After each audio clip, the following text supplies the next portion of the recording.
Hi, this is a video to show how to turn on your pilot light in your fireplace if it's gone out. So first step is we'll pull this panel down. And before I begin, I want to explain the controls here. So this is your master valve. This is your control knob. This is your flame control knob. And this is your igniter. So the first step is you want to make sure that the yellow lever is in line with the pipe.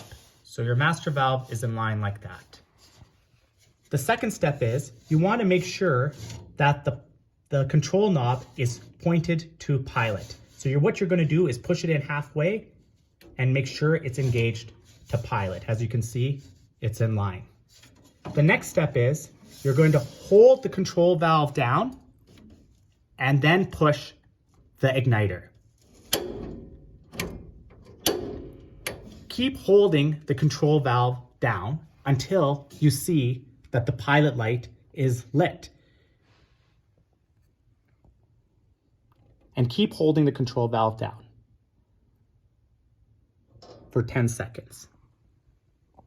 The next step is you're going to release the control valve, push it in again halfway, and turn it to the on position.